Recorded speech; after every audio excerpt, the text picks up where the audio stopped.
शांति।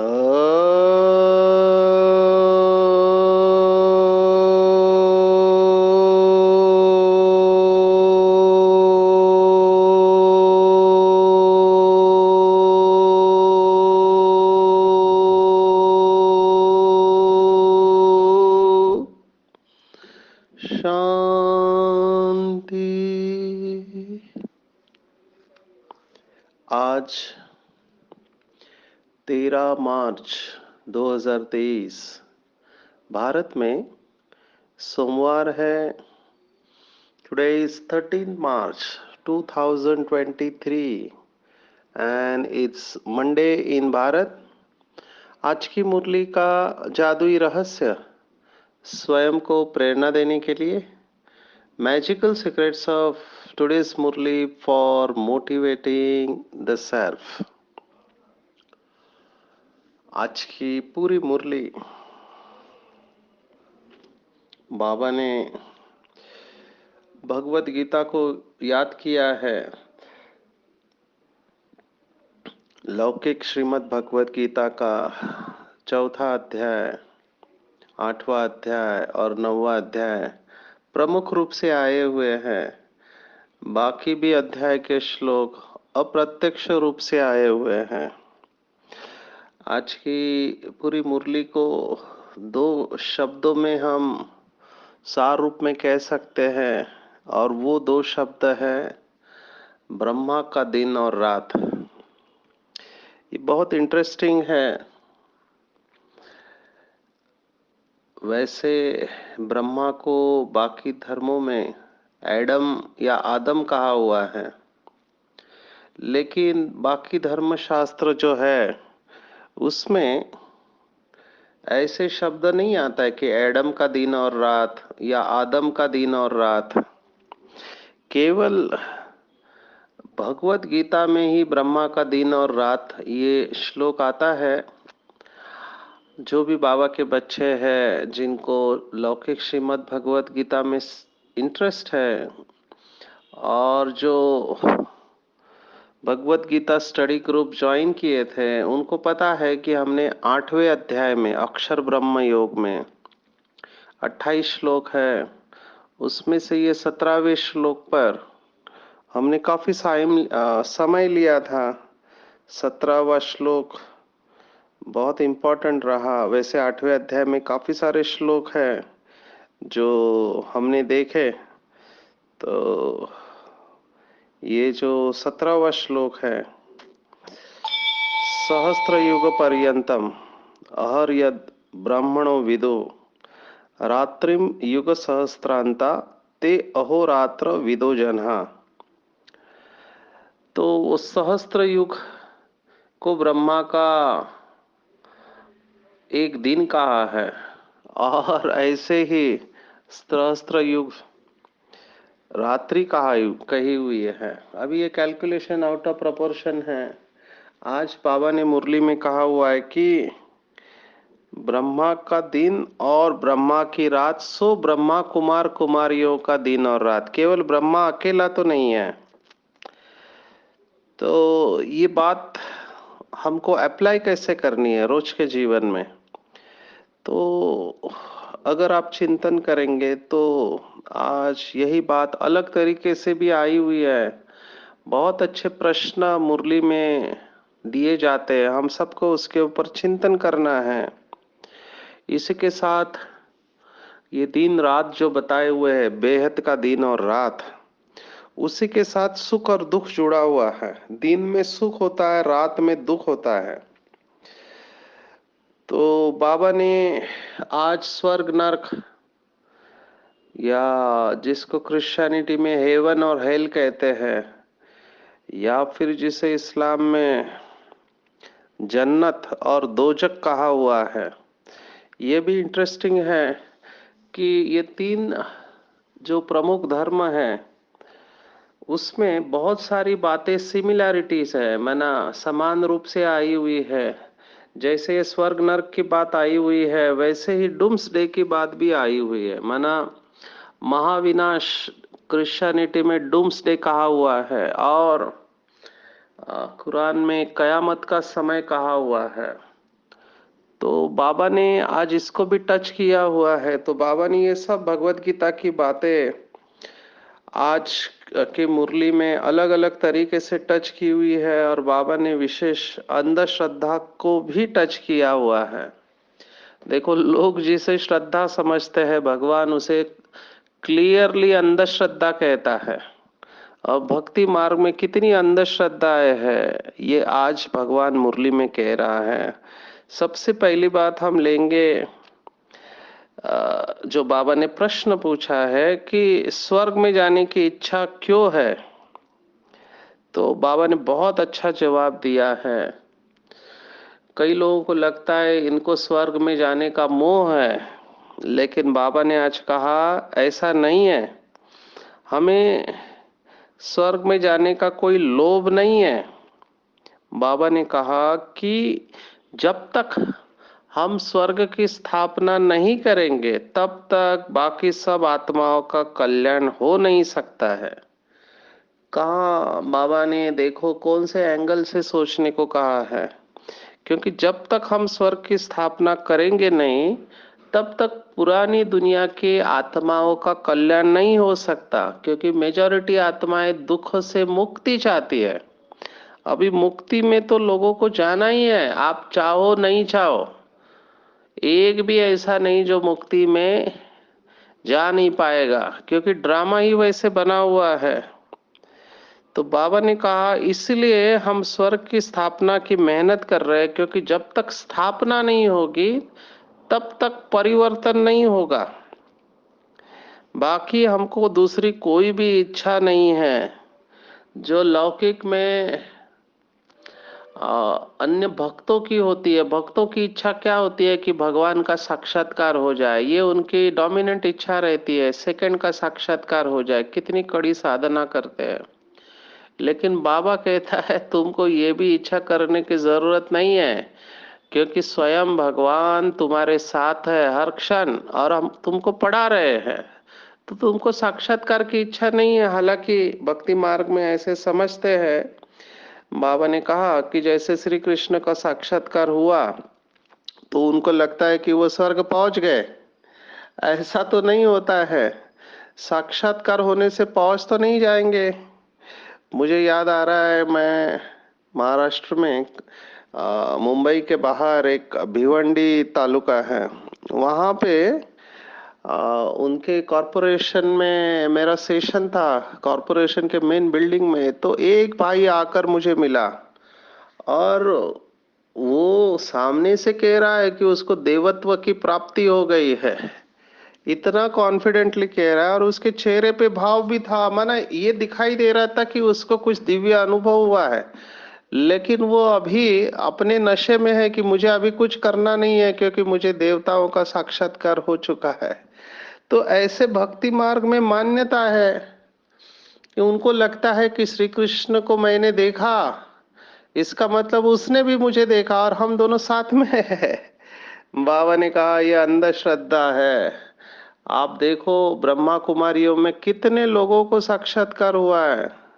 अगर आप यज्ञ की हिस्ट्री पढ़ो, मैं चाहता हूँ हर एक बाबा का बच्चा जो पीछे आए हैं ये किताब जरूर पढ़ना चाहिए। जीवन को अद्भुत या अद्भुत जीवन कहानी करके,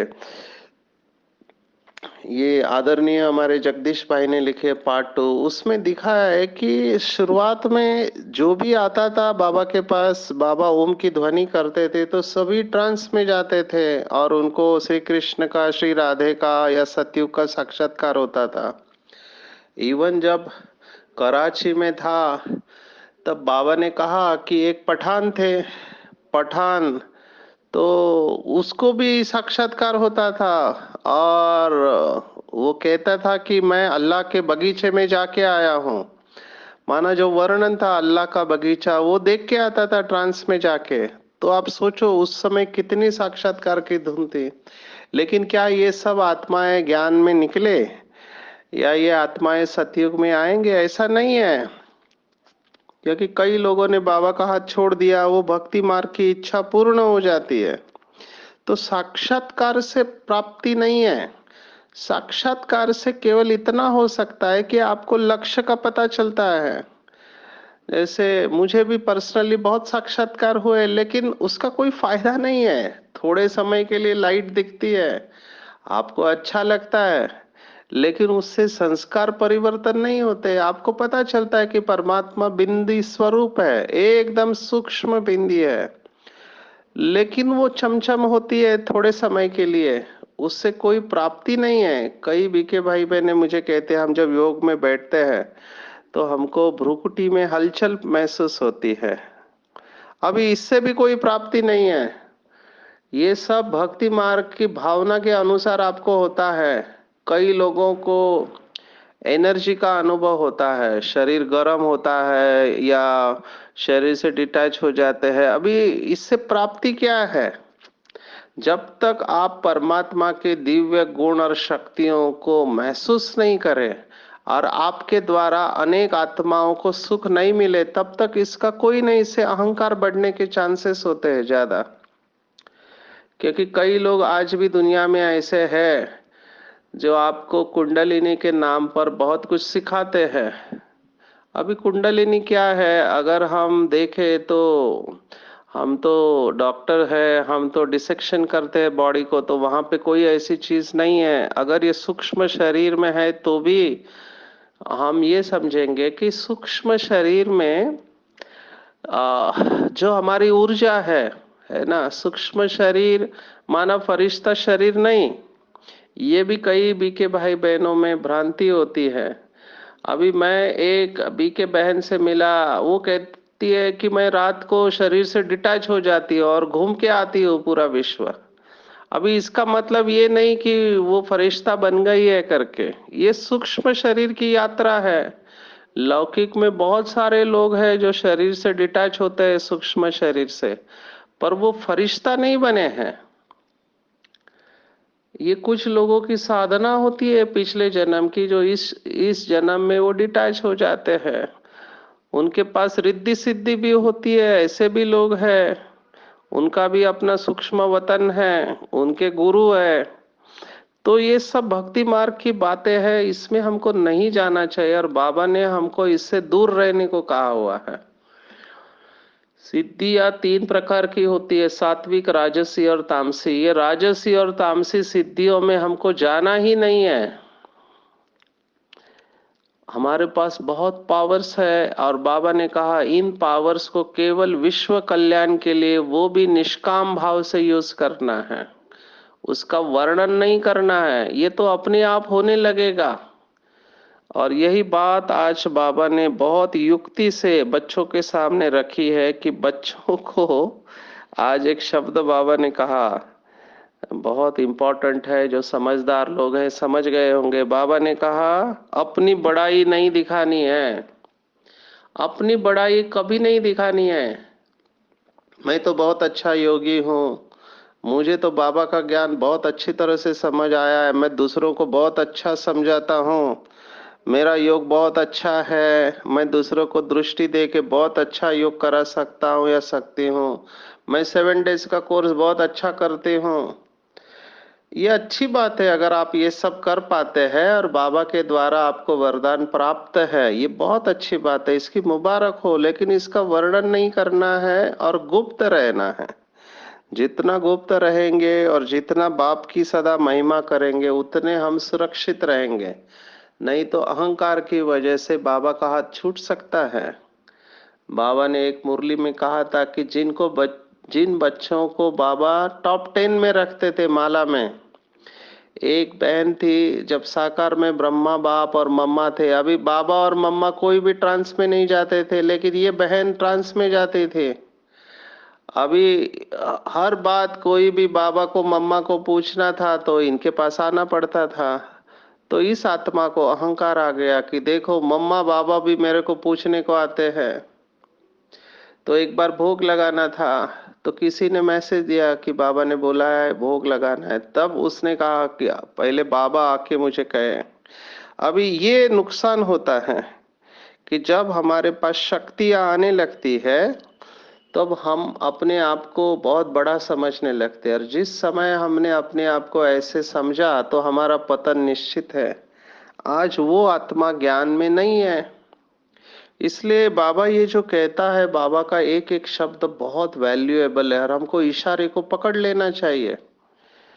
अपनी बड़ाई नहीं दिखानी है। कई सारे बाबा के बच्चे अभी, होता क्या है, गूगल पे बहुत कुछ लिखा हुआ रहता है, इधर उधर की बातें, तो गूगल करते हैं कई सारे बाबा के बच्चे और गूगल में से ढूंढ के निकालते हैं और फिर कई यूट्यूब के वीडियो भी देखते हैं। अभी वो यूट्यूब के वीडियो में कितनी सच्चाई है हमको नहीं पता। जैसे कोई ट्रांस में जाता है, अभी ट्रांस के मैसेज 100% सच्चे हो ये नहीं पता। अभी चारों तरफ जो भी मिस्टेक्स हो रहे हैं, बाबा ने साकार में भी बताया था कि ये ट्रांस में माया प्रवेश करती है। जब साकार बाबा के वक्त ये बातें हुई है, तो अभी के जो कलयुगी आत्माएं हैं वो भी तो ट्रांस में जाते हैं, उनके पास रिद्धि सिद्धि है, लेकिन उनकी बातों के ऊपर विश्वास करके अपनी बाबा की बातों को उसको इवेल्युएट करना, ये कहाँ की समझदारी है। क्योंकि मुझे ऐसे सब वीडियो भेजते हैं लोग, तो मैं उनको कहता हूँ बस आप बाबा के साथ जुड़े रहो, मुरली को समझो। क्योंकि पतित पावन शिव बाबा है, ये आत्माएं नहीं है। इन आत्माओं को बहुत सारे ऐसे अनुभव होते हैं जिसका स्पष्टीकरण मुझे ऐसे लगता है केवल बाबा ही दे सकता है। क्योंकि हम सबको सत्य नहीं पता है क्या है वो। सत्य केवल एक शिव बाबा जानते हैं। और मुझे ये बाबा की बात बहुत अच्छी लगी कि महिमा सारी बाप की करनी है। कितने सारे बातें मैं बता सकता हूँ इसमें, मुझे ये बात इंपॉर्टेंट लगी क्योंकि कई सारे भाई बहनें खास करके जो अंदर से खाली है लेकिन उनको कुछ अनुभव होते हैं तो वो बहक जाते हैं। और फिर कोई प्रश्न पूछता है कि जानवरों का परम धाम किधर है तो वो जवाब देते हैं, देखो ये मनुष्य आत्माओं का सबसे ऊपर होता है, तो उसके नीचे ही कहीं जानवरों का होना चाहिए। अभी ये बात बाबा ने कहीं बताई नहीं है किसी मुरली में कि जानवरों का परम धाम किधर है, क्योंकि उनके अंदर भी आत्माएं होती है। तो ये जो जवाब दिया कि मनुष्यों के परम धाम के आजू बाजू में ये नीचे होगा, ये क्या किया कि आप बताने की कोशिश कर रहे हैं कि आपको भी पता है, जबकि भगवान जिसको सब कुछ पता है वो बता नहीं रहा है। तो हम कौन होते हैं जो बात हमको नहीं पता है वो बताने के, बताने वाले। तो यहाँ पे सटल ईगो आ जाता है, सूक्ष्म अहंकार। तो हमको इन बातों में नहीं जाना चाहिए। जब भगवान ने कॉन्शियसली इसको नहीं बताया है, जो ज्ञान का सागर है जिसको सब पता है वो चुप है, तो हम क्यों मुंह खोले अपना। जबकि नंबर वन सोल मम्मा, मम्मा को भी ड्रामा के ऊपर बहुत सारे प्रश्न पूछते थे, तो मम्मा कहती थी कि बाबा ने अभी तक ये बताया नहीं है। देखो इसको कहते हैं आज्ञाकारी बनना। नहीं तो मम्मा के लिए कठिन नहीं था, वो ज्ञान की देवी सरस्वती है। लेकिन जो बात नहीं पता है नहीं पता है, वहां पे अपनी बुद्धि दिखानी नहीं चाहिए। इसलिए सबसे बड़ी समझदारी है साइलेंस। और अगर मुझे नहीं पता है तो इससे मेरा महत्व कम नहीं होता है। ये तो बहुत अच्छा गुण है कि आप एक्सेप्ट कर रहे हैं कि आपको नहीं पता है। लेकिन कई लोग एक्सेप्ट करने में उनको ऐसे लगता है कि हम हार गए हैं, कि हमको नहीं पता, जब हमारे पास सब कुछ ज्ञान है सृष्टि के आदि मध्य अंत का। क्या हमको इतनी सी बात पता नहीं है।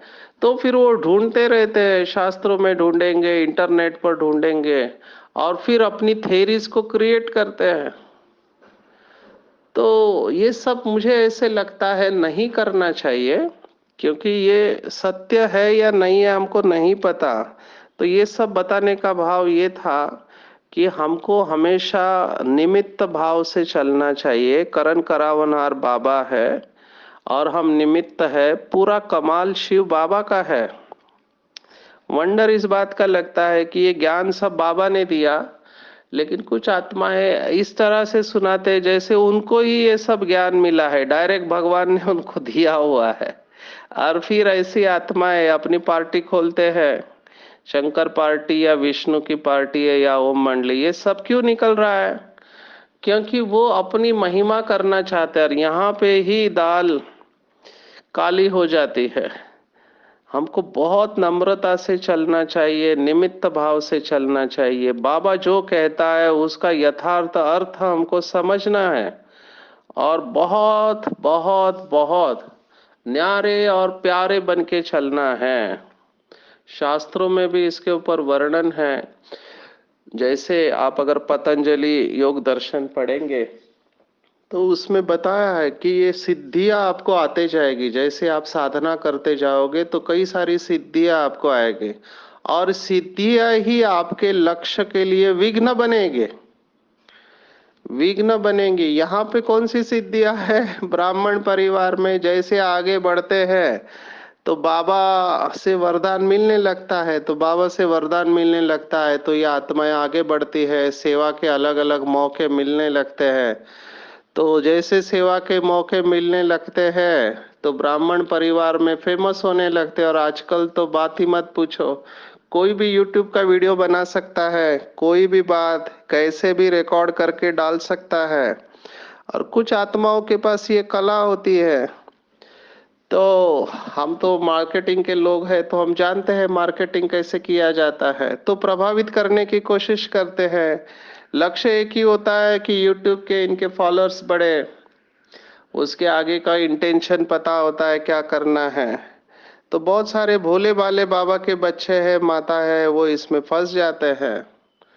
इसलिए बाबा की मुरली के ऊपर बहुत अच्छा अटेंशन चाहिए। ना किसी से प्रभावित होना है, ना किसी को प्रभावित करना है। ये बात अगर पता है तो हम इन हाईवे छोड़कर गली में घुसेंगे नहीं और फिर ये सब बातों से हम बच सकते हैं। आज बाबा ने मुरली में और एक इम्पोर्टेंट बात कही कि कई बच्चे कहते हैं कि बाबा योग कभी लगता है कभी नहीं लगता है। ऐसा क्यों होता है? कभी अवस्था बहुत अच्छी रहती है, कभी अवस्था अच्छी नहीं रहती है। और इन सब का एक ही कारण है, बाबा ने कहा, न्यारेपन की कमी। पहले भी कहा था कि भगवान का प्यार क्यों नहीं अनुभव करते, क्योंकि न्यारेपन की कमी है। जितना न्यारे होंगे उतना परमात्मा का प्यार अनुभव होगा। न्यारे माना डिटैच हो जाना देह देह की दुनिया से। अब ये सूक्ष्म अहंकार वाले डिटैच नहीं होंगे, क्योंकि उनको हर्ट की फीलिंग आएगी बार बार। मैं इतना वरिष्ठ हूँ, सीनियर हूँ, मैंने इतनी सेवा की, मुझे पूछना चाहिए। कई लोगों को ये रहता है अंदर से कि मुझे पूछना चाहिए। लौकिक में भी मैं देखता हूँ बड़े लोगों को अगर पूछा नहीं गया तो उनको बुरा लगता है। तो ये पूछना क्यों चाहिए? क्योंकि अंदर वो प्यार और रिस्पेक्ट अंदर से भरपूर नहीं है दिव्य गुणों से। अगर आप अंदर से भरपूर है, बाप से प्राप्तियों का अनुभव है, तो आप बिल्कुल आप डिटैच रहेंगे। आप स्टेज पर आने का आपका थॉट भी नहीं होगा। आप सोचो, हमारी दादियों की विशेषता मैं देखता हूँ। भोली दादी, भगवान महिमा कर रहा है लेकिन वो उस महिमा से ऊपर नहीं जा रही है। वो अपनी किचन में भोजन बना रहे हैं, उसको तो पता भी नहीं भगवान इतनी महिमा कर रहा है। वो इतना जानती है कि मुझे बाबा ने जो ड्यूटी दी है अच्छी तरह से निभाना है। हमारी और एक दादी थी जो सब चिट्ठी पढ़ती थी, है ना, जितने भी यज्ञ में चिट्ठियां आती थी। ईशु दादी, आप सोचो, ये भी दादी बहुत पावरफुल। देखो, स्टेज पर जो दादियां रहती है उनको तो सब जानते हैं, बड़ी दादी है या जानकी दादी है या मनमोहिनी दीदी है। लेकिन ये दादियां ये भी साकार से है, लेकिन कितना इनका श्रेष्ठ पार्ट है, गुप्त रहते थे। तो बाबा आखिर में एक मुरली में बाबा ने कहा कि ईशु दादी का गंभीरता का पार्ट है, वो गंभीर रहती है, इसलिए जमा का खाता बहुत है। नहीं तो ये भी स्टेज पे आ सकते थे ना, कितने सारे प्रोग्राम में भाषण करने की क्या इनको नहीं है कला? इतने साल भगवान के साथ में रहे हैं लेकिन चुप। ऐसे कितने सारे आत्माओं का मैं आपको बता सकता हूँ। बाबा के बहुत अच्छे अनन्य बच्चे हैं, गुप्त पुरुषार्थी है, सब कुछ पता है क्या हो रहा है, कैसे करना है, लेकिन गुप्त है, अपनी मनसा सेवा चालू रखते हैं। कल तो मुझे बहुत वंडर लगा, हमारे एक बाबा का बहुत अच्छा सिकिल्दा बच्चा है।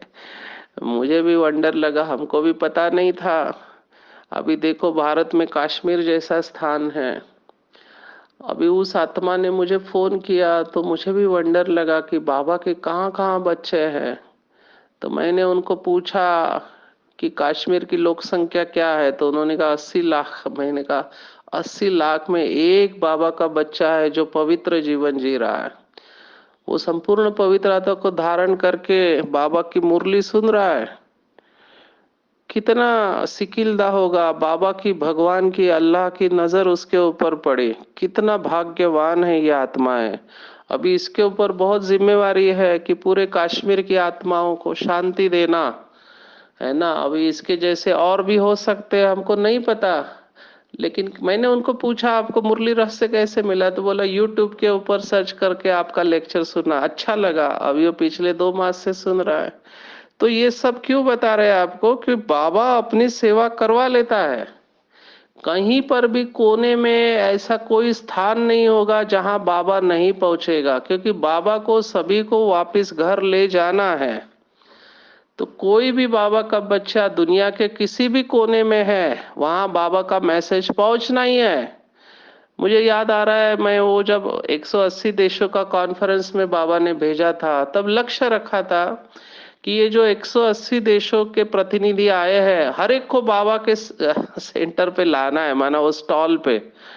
तो एक भाई आया, वो सोलोमन आइलैंड्स, अभी हमने ब्रह्मा कुमारी का पूरे विश्व का नक्शा लगाया था, मुझे सोलोमन आइलैंड कहाँ है पता नहीं था। तो मैंने उसको पूछा कि भाई साहब ये सोलोमन कहाँ पे है, तब उसने नक्शे पे दिखाया कि ऑस्ट्रेलिया के ऊपर कुछ आइलैंड है। अभी आइलैंड, ऑस्ट्रेलिया भी एक आइलैंड की तरह बहुत बड़ा है, लेकिन तो वहां पे छोटे छोटे आइलैंड है। सोलोमन किंग की कहानी आपने अगर सुनी हो, वो कहता है मैं उस आइलैंड का राजा हूँ, वहां से आया हूँ, वहां के कंट्री ने मुझे भेजा है। तो मैंने सोचा इस आत्मा को बाबा का परिचय कैसे मिलता अगर वो इस कॉन्फ्रेंस में नहीं आता। तो FCTC, framework convention of tobacco control, मैं ये आपको बातें इसलिए बता रहा हूँ कि बाबा अपना संदेश दे के रहेगा, है ना। ये तो हमारा भाग्य है कि हम इस सेवा के लिए निमित्त बनते हैं। तो अंधश्रद्धा नहीं रखनी है। आज बाबा ने अंधश्रद्धा के बारे में कहा कि गुरुओं के चरण धो के पीते हैं, ये अंधश्रद्धा है ना। तो ऐसी अंधश्रद्धा नहीं रखनी है। बाबा ने हमको कहा है कि निश्चय बुद्धि, है ना, विकारों से बच के रहना है। आजकल तो बाबा ने कहा कि जो तीर्थ क्षेत्र है वहां पर भी गंध है ना। नहीं तो तीर्थ क्षेत्र पे सभी पवित्र है, लेकिन देखो भगवान ऊपर से क्या क्या देखता है। मुझे बहुत वंडर लगता है, इनको लगता है कि भगवान नहीं देख रहा है। भगवान खुद कह रहा है कि तीर्थ क्षेत्र पर भी विकार मिलते हैं। आप सोचो, माना बाबा ये सब नोटिस कर रहा है ऊपर से कि ये कलयुग है, पत्थर बुद्धि है, तीर्थ क्षेत्र पर भी विकार जाता है। तो इन गुरुओं से बाबा ने कहा बहुत जन्म जन्मांतर हमने टाइम, मनी और एनर्जी वेस्ट किया है, बस अभी नहीं, अभी हमको शिव बाबा को याद करना है। कलयुगी रात पूरी हुई है और स्वर्ग के दरवाजे हमको ही खोलने हैं। बाबा के महावाक्य मुझे याद आ रहे हैं। बाबा ने कहा कि जब बच्चों में बेहद का वैराग्य होगा तभी परम धाम के दरवाजे खुलेंगे। वैराग्य के वजह से अटके हुए हैं। बेहद का वैराग्य चाहिए, क्योंकि उसके बगैर आप डिटैच नहीं होंगे, उसके बगैर योग नहीं होगा, उसके बगैर संस्कार नहीं बदलेंगे। कितनी भी कोशिश करो, सेवा अपने आप बढ़ेगी। ये नहीं समझे कोई कि मेरे वजह से ये आत्मा ज्ञान में आई, रॉन्ग। उस आत्मा का अपना पार्ट है, उसने बहुत भक्ति की हुई रहती है। कोई ना कोई बाबा का बच्चा निमित्त बनेगा। अभी मैं यहाँ पर औरंगाबाद में हूँ। कल शाम का सेशन, मैंने को बहुत भाई बहने मिलने को आए, और मुझे पता नहीं कितने थे, 500 के करीब होंगे शायद, लेकिन इतना पिन ड्रॉप साइलेंस हुआ। मैं बाबा को दिल से धन्यवाद दिया कि बाबा ये आपके बच्चे हैं, आप इनको अनुभव कराओ। तो इतने सारे फोन और मैसेजेस आए कि आपसे काउंसलिंग लेना है, क्योंकि बहुत सारे डिस्टर्ब है। तो ये सब अभी होने वाला है, हमको बहुत तैयार रहना है। सेवा के संबंध से पाठ बजाओ तो न्यारे रहेंगे। मैं नहीं, बाबा करण करावनहार है, मैं निमित्त हूँ। और ऐसे बाबा के बच्चे सहज योगी बन जाएंगे, हर एक के कारण का निवारण देने के निमित्त बनेंगे। तो आज की पूरी मुरली हम याद रखेंगे, आज की पूरी मुरली में कि रात बदल कर दिन होने वाला है और मुझे निमित्त बनना है स्वर्ग को लाने के लिए, रात को दिन बनाने के लिए। अंधश्रद्धा नहीं रखनी है, यथार्थ ज्ञान के आधार पर बाप को याद करना है, सूक्ष्म अहंकार नहीं रखना है, अपनी बड़ाई नहीं दिखानी है, केवल एक बाप की महिमा करनी है, मुख से बाबा बाबा निकलता रहे, बाबा से सच्चा दिल का लव रखना है। और जो बाबा ही है जो सबको सुख देता है, कोई मनुष्य मात्र किसी को सुख दे नहीं सकता। हाँ, दुख जरूर देते हैं, लेकिन सुख देने का पार्ट शिव बाबा का है। अगर किसी देहदारी से हमको सुख मिलता है तो वो भी बाबा का दिया हुआ है। सो ग्लोरी टू बाबा। एक बाप की ही महिमा करनी है और बाप की महिमा करते करते बहुत ही जल्द बाप समान बन जाना है। अच्छा, ओम शांति।